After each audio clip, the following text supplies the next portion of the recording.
ભગવાન કોટેશ્વર પ્રભુની કરુણામય છાયામાં સ્વાંત સુખાય આયોજિત 9 દિવસીય રામકથા માનસ કોટેશ્વર. આ કથાનો સંવાદ 3જા દિવસમાં જ્યારે પ્રવેશ કરે છે ત્યારે ભગવાન કોટેશ્વરના ચરણોમાં પ્રણામ કરી માતા કમલાનું મંદિર છે, માને પ્રણામ કરી ઝૂલેલાલ જીને નમન કરી અને આ તીર્થના ભગવાન ત્રિકમરાયજી પ્રભુ એમના ચરણોમાં મનોમન પ્રણામ કરી નારાયણ સરોવરને મનોમન આચમન કરી અર્ચન કરી નાના મોટા જે દેવસ્થાનો અહીં હોય તે બધાને અને પૂરા કચ્છમાં જે દેવસ્થાનો છે, જે આશ્રમો છે, જે સંતો મહંતો બિરાજે છે, જે કલાધરો બિરાજે છે, કચ્છની તમામ ચેતનાઓને વ્યાસપીઠ પરથી પ્રણામ કરું છું.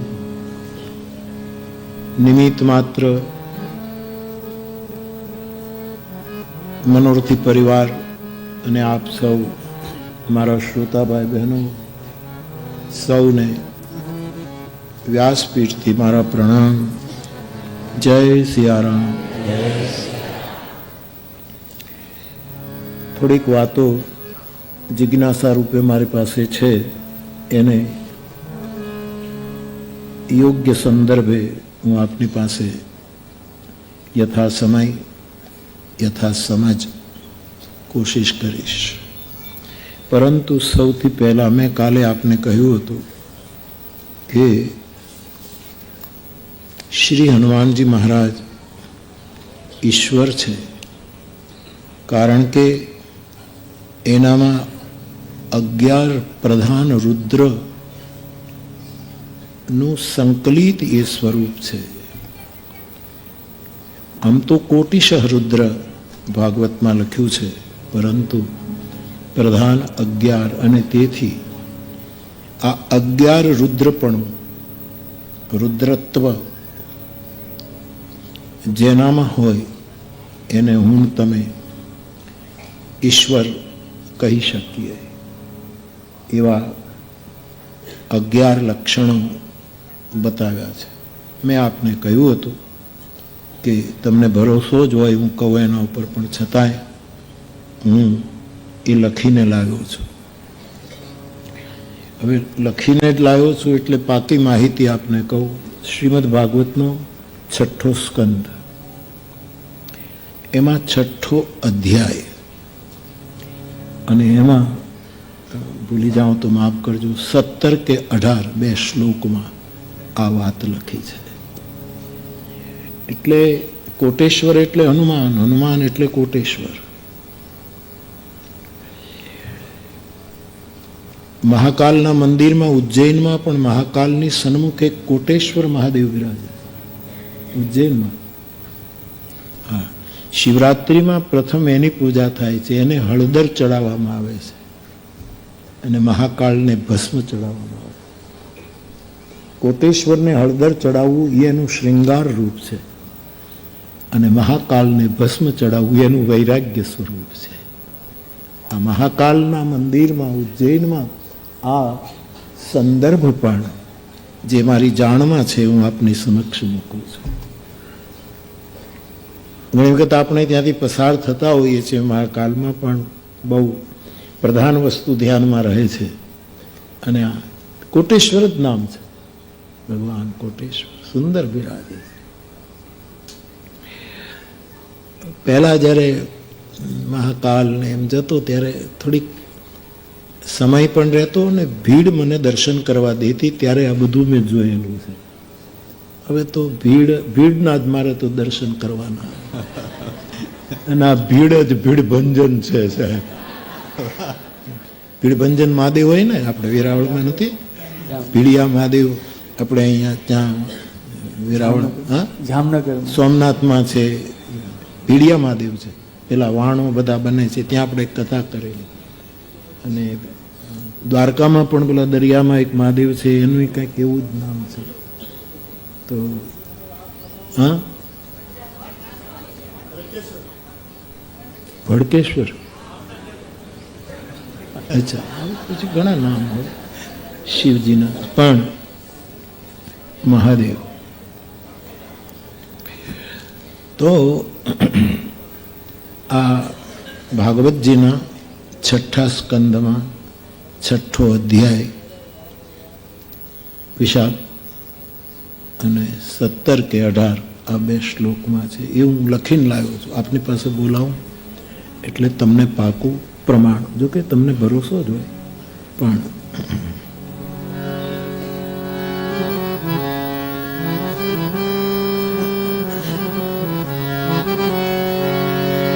સ્વરૂપાસુત. સ્વરૂપા એક દેવીનું નામ છે, એના પુત્રો તરીકે રુદ્રો પ્રગટ થાય છે. સ્વરૂપાસુત અને કોટિશા રુદ્ર.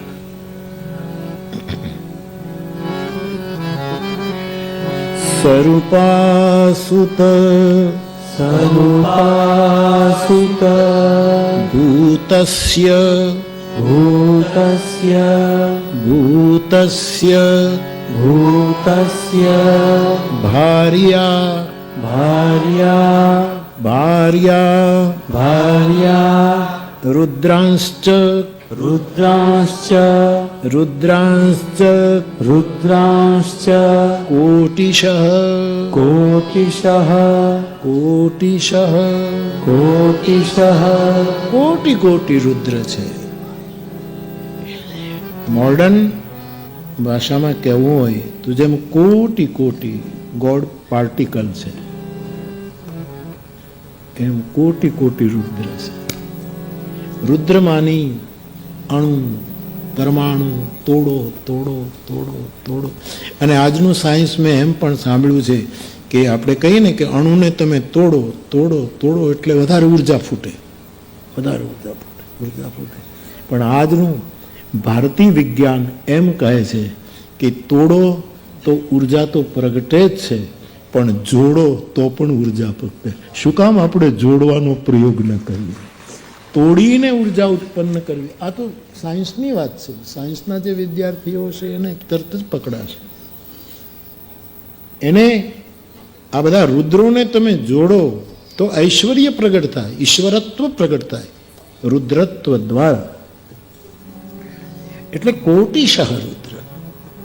પણ તકલીફ શું છે કે એ જોડાતા નથી. મુશ્કેલી એ સ્વતંત્ર છે, એ અતિ વિચિત્ર છે, એ એકદમ સ્વતંત્ર છે, કોઈની આજ્ઞામાં નથી. એટલે નગીન બાપા કહેતા કે ગોડ પાર્ટિકલ તોડતા તોડતા એ બિલકુલ સ્વતંત્ર છે, કોઈનો કોઈના ઉપર કાબુ નથી. પણ જો જોડાઈ જાય તો ષડૈશ્વર્ય યુક્ત ઈશ્વર પણ પ્રગટ થાય. તો એમાંથી 11 બતાવ્યા છે, બાકી કોટિશઃ છે. હવે એના નામ લખ્યા છે ભાગવતી. રૈવતો જો રૈવતો જો રૈવતો જો રૈવતો જો ભવો ભવો ભીમો ભીમો વામ વામ ઉગ્રો ઉગ્રો વૃષાકપી શાટપી વૃષાકપી વૃક્ષાકપી અજૈકપાદ અજૈકપાદ અજૈકપાદ અજૈકપાદ અહિર્બુદ્ધન્યો અહિર્બુદ્ધન્યો અહિર્બુદ્ધન્યો અહિર્બુદ્ધન્યો બહુરૂપો બહુરૂપો મહાનમ મહાનમ ઇતિ ઇતિ સદસ્ય સસ્ય પાર્ષદાશ્ચન્યૈ પાર્ષદાશ્ચન્યે ઘોરા ઘોરા ભૂત ભૂત વિનાયકાઃ. વિનાયકાઃ. 11 રુદ્ર, આ જેનામાં હોય, હનુમાનજીમાં છે, એ કોટેશ્વર છે. કોઈ બુદ્ધ પુરુષમાં પણ હોઈ શકે, તો એ પણ ઈશ્વર છે. ઈશ્વરો ગુરુ આપનોતી, મૂર્તિભેદ શંકર પરંપરામાં આ વાત આવી છે. તો પહેલું સૂત્ર છે રૈવત. રૈવત એ વેગનું પ્રતીક છે. રવનો અર્થ કરો તો અવાજ. રવ માની અવાજ, અવાજની ગતિ, અવાજની ગતિ ચાલે. અહીંયા ઘણા સંદર્ભો ટાંકી શકાય. અતિશય ગતિવાન, નક્કી કરેલી દિશામાં જેની નિરંતર ગતિ હોય એ ઈશ્વર છે રૈવત. હવે હનુમાનજીની ગતિ કેટલી! વાલ્મીકી રામાયણમાં 2 વખત ઉત્તરાખંડમાં ગયા છે, માનસમાં 1 જ વખત ઉત્તરાખંડમાં ગયા. લક્ષ્મણજી જ્યારે મૂર્છિત થયા ત્યારે હનુમાનજી સંજીવની લેવા માટે ગયા, ત્યારે 1 જ વખત ઉત્તરની યાત્રા એમણે હિમાલયની યાત્રા કરી છે. વાલ્મીકીમાં 2 વખત બતાવ્યા છે. પણ એ વખતે જે એનો વેગ છે, અને આપણે રોજ રામરક્ષા સ્તોત્રનો મંત્ર મંગલાચરણમાં લઈએ છીએ, મારુત તુલ્ય વેગમ, વાયુ જેવો જેનો વેગ છે, મારુત તુલ્ય વેગમ. તો જેની નિશ્ચિત દિશામાં લક્ષ્ય તરફ દિવ્ય ગતિ હોય, એની યાત્રા હોય, એને ઈશ્વર સમજવું, જે હનુમાનજી છે. આપણી ગતિ નિરંતર નથી, સ્ખલિત થાય છે. જો સબકે રહ જ્ઞાન એક રસ, ઈશ્વર જીવ હિ ભેદ કહું કસ. આપણે અટકી પડીએ છીએ. આપણે નાની નાની ઘટનાઓ આપણી ગતિને રોકે છે, બાધક બને છે.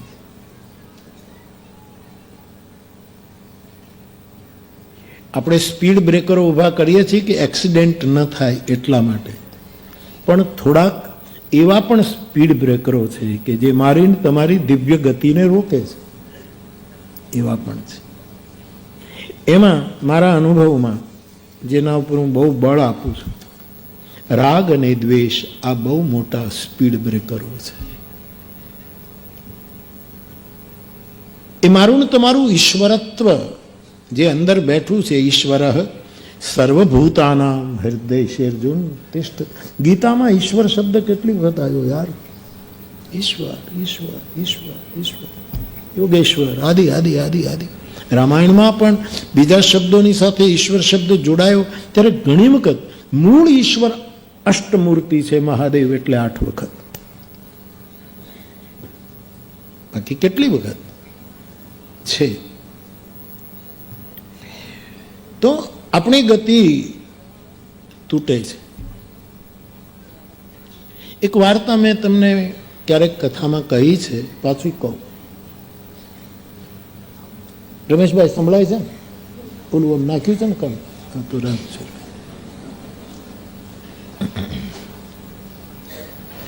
ભગવાન શિવ અને પાર્વતી નંદી ઉપર સવારી કરીને જતા હતા. શિવ કોટેશ્વર અને પાર્વતી દુર્ગેશ્વરી. દુર્ગ એટલે પણ કોટ, દુર્ગેશ્વરી. અમને સેવાનો લાભ મળ્યો, અમે માનસ દુર્ગા ઉપર આખી કથા કરેલી. કિલ્લો હોય ને, કોટ હોય, એ આપણને બહારના આક્રમણથી બચાવે, પણ દુર્ગ બહારના આક્રમણ, પણ દુર્ગા અંદરના આક્રમણથી બચાવે. અંદરથી જે એટેક આવે છે રાગ દ્વેષના, એનાથી આવું નિવેદન ત્યાં થયેલું. આત્મપ્રિય નીતિનભાઈ આ બધું સંપાદન કરીને લખે છે રામકથા રૂપે. પછી મને આપે ત્યારે હું જોઉં ત્યારે મને આશ્ચર્ય થાય કે આ બધું કીધેલું છે, આપણે બોલેલું છે, આ બધું આપણું છે,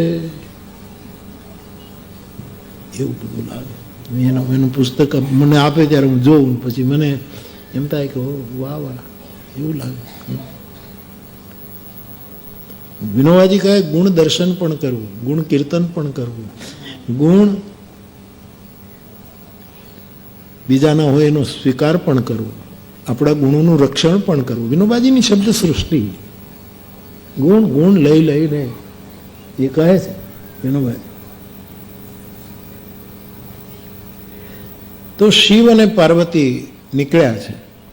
એમાં સનત કુમારો ત્યાંથી પસાર. હવે સનત કુમારો એક જ અવસ્થામાં રહે છે, 6-7 વર્ષની ઉંમર, બ્રહ્માના માનસ પુત્ર છે, અને એના દિશાઓના કપડાં પહેરે છે. હરિસ્મરણ કરવું એ જેનું વ્યસન છે અને એ જેનું ઓઢણું છે, બસ કેવલ. 5મો કોઈ મળે 4 જણા બેસી જાય ને એની પાસેથી ભગવત કથા સાંભળે. કોઈ 5મો ન મળે તો 4માંથી 1 બોલે ને 3 ચડા. પરસ્પરમ ભાવયંત. ગીતા કહે છે કે તમે દેવતા અને તમે પરસ્પર ભાવ રાખો તો એ તમને ઉન્નત કરશે, તમે એને ઉન્નત કરશો. આવું ગીતાનું બહુ જ અદ્ભુત, ભૌતિક દ્રષ્ટિએ પણ મહત્વનું. પરસ્પરમ ભાવયંત, એ તમારું શ્રેય કરશે.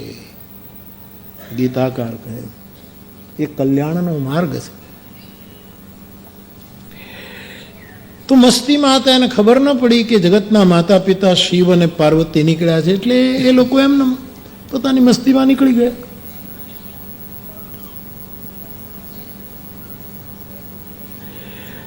એમાં શિવ તો બ્રહ્મ છે, ઈશ્વર છે, પણ પાર્વતીને ખરાબ લાગ્યું કે અમે નીકળ્યા, મારા પતિદેવ ઈશ્વર છે, અને આ છોકરાઓને આટલી ઉંમરમાં આટલો મોટો અહંકાર આવી ગયો કે પગે નથી લાગતા. હવે સનત કુમારોને ખ્યાલે નથી, એ તો એની મસ્તીમાં બાળકો. બાળક રમતો બાપા ઘરે આવે તો એમ કે પિતૃદેવો ભવ, પિતૃચરણ પ્રણામ કરું છું. એ બાળકને લાગુ નથી પડતું. ઘણા બાળકોને તો બાપે પગે લાગવું પડે.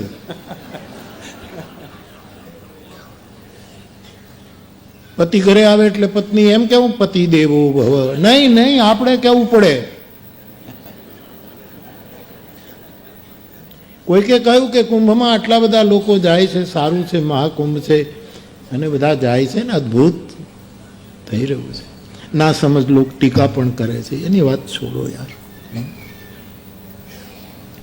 પણ કુંભમાં માણસ સ્નાન કરે એટલે પાપ ધોવાય, બરાબર ને?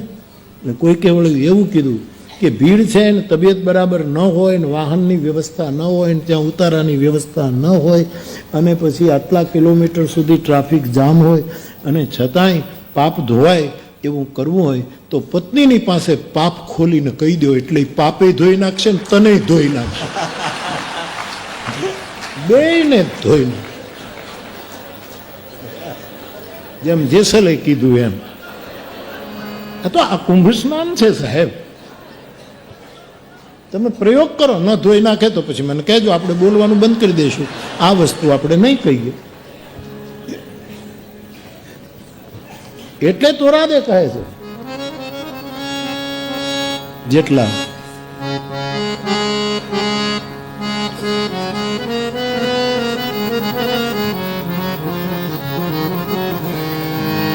એટલા તે વકરમ સતી રાણી, એટલા તે વકરમ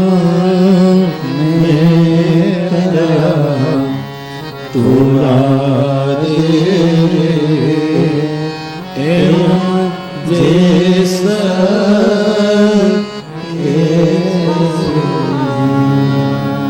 પાપ તારું પ્રકાશ જાડેજા, ધર્મ તારો સંભાળ.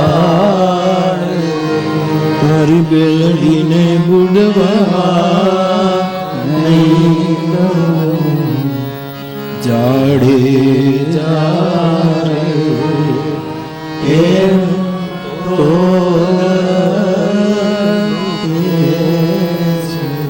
ભદ્રાયુભાઈ એક વખત હું આ તોરાદે જે બોલ્યા છે ને જેસલની સામે, એનું સ્મરણ કરતો હતો પ્રાચીન ભજનકારોનું સાંભળી. એમાંથી મેં 18 સૂત્રો પસંદ કર્યા છે અને એને હું તોરલ ગીતા કહું છું. તોરલ ગીતા 18 જ લાંબુ, આપણે આટલું બધું ક્યાંથી પહોંચીએ, પણ જે તોરલ બોલ્યા છે, ઓહો એ તોરલ ગીતા છે. માધાપુરમાં કહેશું 90%, બધી કથા હવે 90% જ સમજજો. કોઈ પણ પ્રોગ્રામ હોય તો તમારે 90% એટલે લગભગ પૂરું હોય, પણ કોઈ પણ નાના મોટા પ્રોગ્રામ હોય તો 90% સમજવા.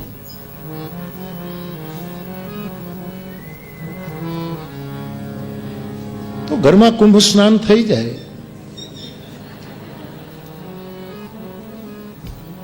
પ્રવીણ સાંભળ્યું કે નહીં? નહીતર ઘણા આવી વાત આવે ત્યારે જ બહાર નીકળી જાય, કારણ કે અનુભવ હોય ને. સાંભળીએ એટલું દુઃખ છે ને સાંભળવું નહીં, જોવું નહીં, મૂકો ને યાર, છોડો. હું તો આનંદ કરું છું સાહેબ. આપણા શરીરમાં છે ને આનંદમય કોષ, એ છેલ્લો કોષ છે. છેલ્લો કોષ. ઉપનિષદ કહે છે અન્નમય કોષ. બોલો. અન્નમય કોષ, અન્નમય કોષ, અન્નમય કોષ, પ્રાણમય કોષ, પ્રાણમય કોષ, મનોમય કોષ, મનોમય કોષ, વિજ્ઞાનમય કોષ, વિજ્ઞાનમય કોષ, આનંદમય કોષાઃ, આનંદમય કોષાઃ, આનંદમય કોષાઃ. આનંદમય કોષાઃ. કથમ કથમ કથમ કથમ કથમ. કથમ. સર્વસાર ઉપનિષદ. સર્વસાર, સારભૂત, જે મને બહુ ગમતું ઉપનિષદ. નિચોડ, જ્યુસ, આખી સૂત્રો, એનું આ સૂત્ર છે. અન્નમય, પ્રાણમય, મનોમય, વિજ્ઞાનમય, આનંદમય કોષાઃ. કથમ ઋષિ પૂછે છે આ કોણ છે? અન્નમય કોષ શું છે? પ્રાણમય શું છે? મનોમય શું છે? વિજ્ઞાનમય શું છે? અને આનંદમય શું છે? એ કોષ માટે પૂછ્યું છે. પછી સંદર્ભ આવે તો કહું.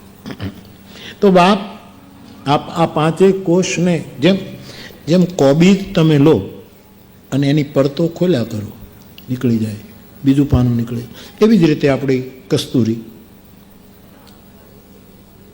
અમારા મહુવામાં જે બહુ થાય છે. નથી સમજ્યા? ખાવ તો છો. લાલ અને સફેદ.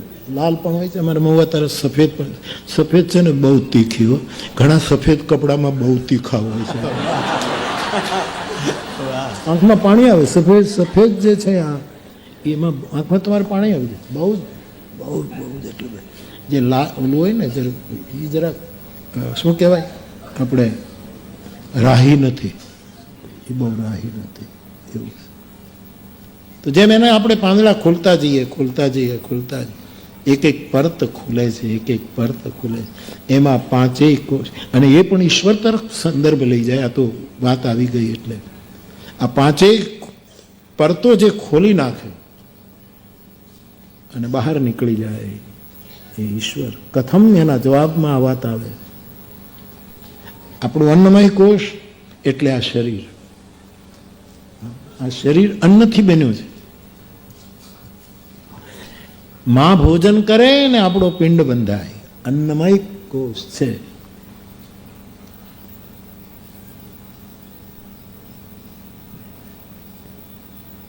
એ શરીર પેલું ઉપરનું પડ છે આ અન્નમય. મારી રીતે આપની સાથે વાતો કરું. અન્નમય કોષ, શરીર. અને મોટે ભાગે શરીરનું બંધારણ મામાં થાય છે. માતાના ગર્ભમાં શરીરનું બંધારણ થાય છે અને એ થાય અન્નમય કોષ દ્વારા. અન્નમય અન્ન. માં ખાય નહીં, ડૉક્ટરની સૂચના પ્રમાણે આહાર ન કરે, સમ્યક આહાર, તો બાળક અંદર મુરઝાઈ જાય, એનું શરીર વિકસે નહીં. અને એ બાળક જન્મ્યા પછી માનું દૂધ એ પણ અન્નમય શરીરને મોટું કરે છે. માનું દૂધ, દૂધ પણ ખોરાક જ છે. માતાનું દૂધ ખોરાક છે. અને તેથી જ ઉપનિષદોએ માતૃદેવો ભવ, માતાને પહેલું સ્થાન આપ્યું, કારણ કે તું અન્નમય કોષ ખોલે છે એટલે મા પહેલું. અને બાપ છે પિતૃદેવો ભવ, એ પ્રાણમય કોષ કરે છે. બાપ એટલે શંકર, ત્યાં પિતા એટલે અધ્યાત્મ. જગત પિતરો, જગત માતુ પિતુ, પિતા બાપ પ્રાણદાતા. પિતા રામ સબ ભાંતિ સનેહી, રામ પિતા છે. અને પિતાને શું કહ્યું રામાયણમાં? પ્રાણ પ્રાણ કે, પ્રાણ નો પણ પ્રાણ. એટલે બાપ છે એ આપણો પ્રાણમય કોષ ખોલે છે, એટલે એ બાપ. જે સંસારી બાપને તો ક્યાં ખબર જ છે, એને ક્યાં કોઈ કોષની ખબર છે? તો ધોવાઈ ગયો છે સાહેબ, ક્યાં બિચારાને કાંઈ ખબર. પિતા પ્રાણમય કોષને ઉદ્ઘાટિત કરે. ક્યારેક ક્યારેક આવી રીતે ઉઘાડ થાય છે. માતૃદેવો ભવ, અન્નમય કોષ. જન્મ હેતુ સબક પિતુ માતા. પછી પ્રાણમય કોષ. ત્રીજો મનોમય કોષ, એ આચાર્ય દેવો. આચાર્ય, આપણો જે આચાર્ય છે એ આપણો મનોમય કોષ ખોલે છે. મેં કેટલી વખત આપની સામે કહ્યું કે આપણો આચાર્ય, અથવા તો જેને આપણે આચાર્ય કહેતા હોય, ગુરુ કહેતા હોઈએ, એ મનનો નિર્માતા પણ છે અને મનનો જ્ઞાતા પણ છે. આ સૂત્ર ભૂલાય નહીં. આપણો આચાર્ય આપણો મનનો નિર્માતા છે. હું મારા તરફ દ્રષ્ટિ કરું તો જેટલા અર્થમાં તમારા શુભેચ્છાઓથી મન કંઈક સારું થયું હશે, બધું તો ન થાય પણ જેટલી માત્રામાં થયું હોય એ ગુરુએ બનાવેલું છે. આપણી ઓકાત નથી સાહેબ, એ ગુરુએ બનાવ્યું. તમે તમારી રીતે વિચારજો કે તમારા કોઈ ગુરુ, તમારા કોઈ સદગુરુ, એણે તમારું મન નિર્મિત કર્યું છે.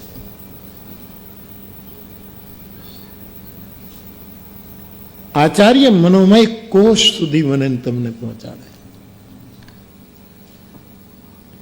અન્નમય શરીર પ્રાણમય શરીરમાં પ્રવેશ ન કરે તો મૃતક છે. પ્રાણ ન હોય તો પછી તમે એને ગમે તેટલા લાડવા ખવડાવો શબને, શું થાય? એનું અન્નમય કોષ વિકસિત ન થાય. એને તો પછી અગ્નિ સંસ્કાર જ હોય, કારણ કે પ્રાણ ગયો. એટલે અન્નમય શરીરમાં પ્રાણમય કોષનું પ્રગટવું એ કોટેશ્વર બાપની કૃપા હોય તો થાય. એ ત્રિકમરાય ભગવાનની કૃપા. જબ હિ ત્રિવિક્રમ ભયો ખરારી, ત્યાં ચોપાઈ લખી છે ત્રિકમરાયના મંદિર.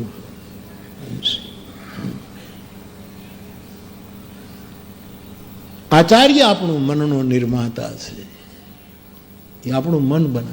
આપણે નથી લાગતું કે આપણો કોઈ ભગવાન, આપણે જે પૂરેપૂરી શ્રદ્ધાથી ભજ્યો હોય એણે આપણું મન બનાવ્યું હોય એવું નથી લાગતું?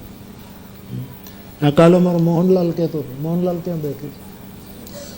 એ મોહનલાલ નજીક જ બેસે છે.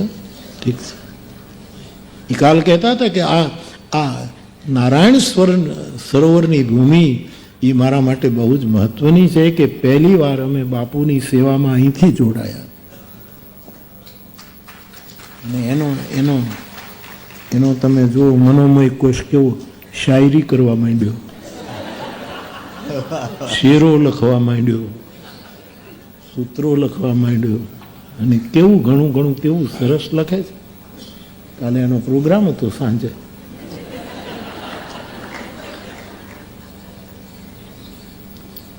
હું આ મનોમય કોષની વાતો કરું, એના કાગળ ગણતો તો કેટલા કોષ નીકળશે આમાંથી. આ ખુશ રહો બાપ.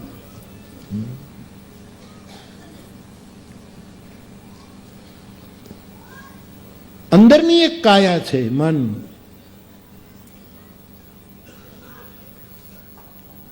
એ કોણ ઘડે છે? આ 5 શરીર મારા અને તમારામાં છે. આપણને ઉપરનું જ દેખાય છે. પણ અંદરનું જે મનોમય કોષ છે એ કોણ ઘડે છે? આપણા પ્રાચીન ભજનોમાં લખ્યું છે.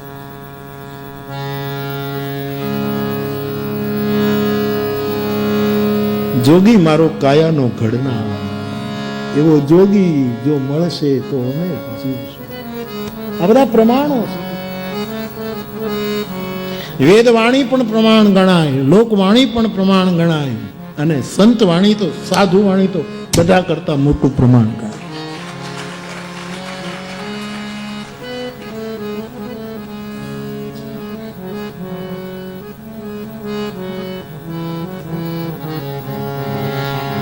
જોગી મારી કાયાનો ઘડના, એ જી જોગી રે મળે તો અમે જીવીશું. નડિયાદમાં કહેતો કે અમારો ગુરુ મળે તો જ અમે જીવતા રહેશું, નહીતર તો અમે મરી ગયા. જોગી મારા કાયાનો ઘડના, એવો જોગી રે મળે તો અમે જીવીશું,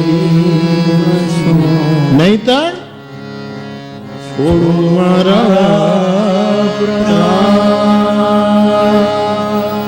એ જ કોઈ રે બતાવો એ મને મારો જોગી,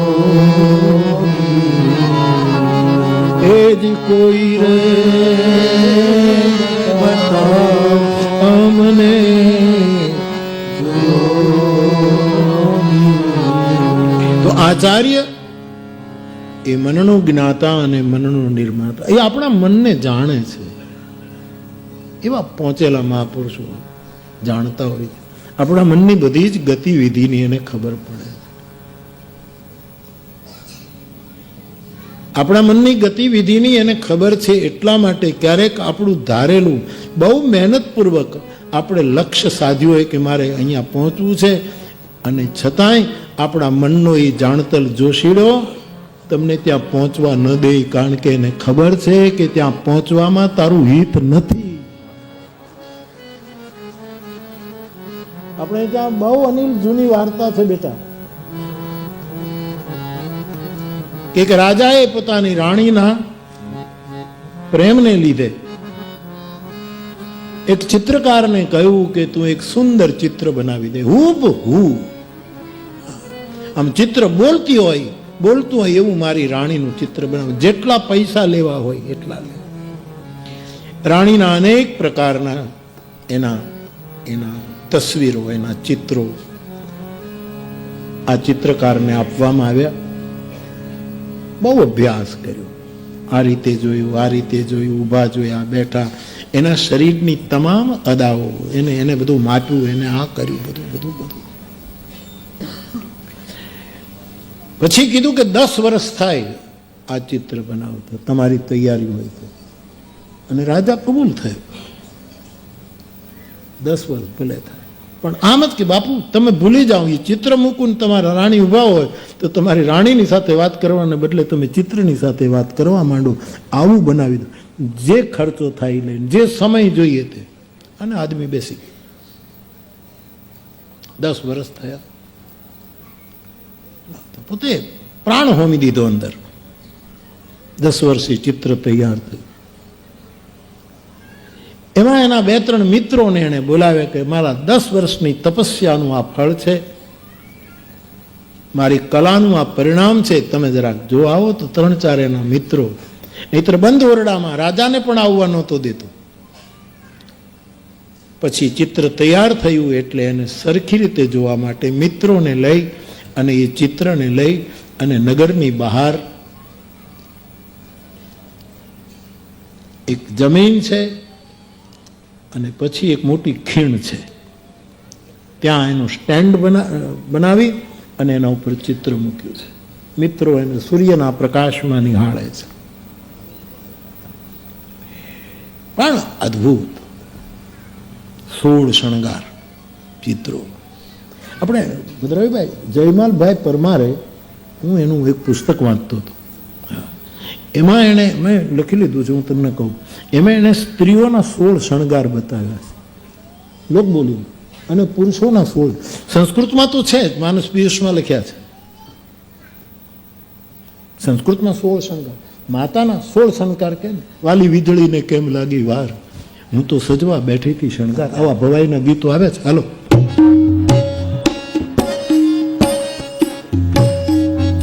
વાલી વીજળીને કેમ લાગી વાર, એ વાલી વીજળીને કેમ લાગી વાર,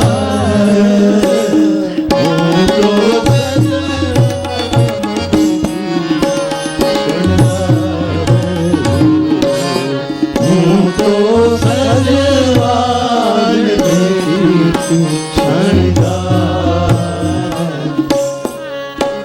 માતૃ શરીરના 16 શણગારી, 16 શણગાર આ ચિત્રમાં ઉતર્યા. હું તમને લખી લીધું છું.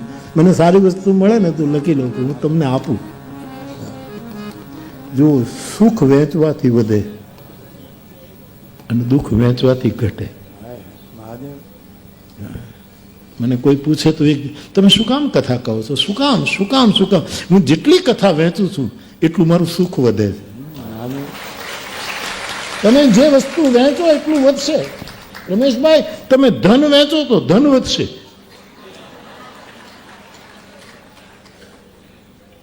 કુંભમાં સ્નાન કરવા ગયા મને કહે, બાપુ ત્યાં 5000 રૂપિયા આપું.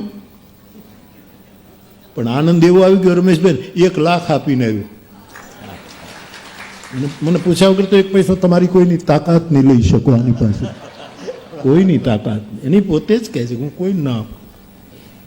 અને જે આશ્રમમાં સેવા કરી એને કીધું બાપુ કહેશે તો આપીશ. ખુશ રહો. સુખ વેચો એને ત્યક્તેન ભુંજી. સુખ માણવું હોય તો આપો, આપો, આપો. દીધું હોય તો દેતો જાને, આપ્યું હોય તો આપતો જાને.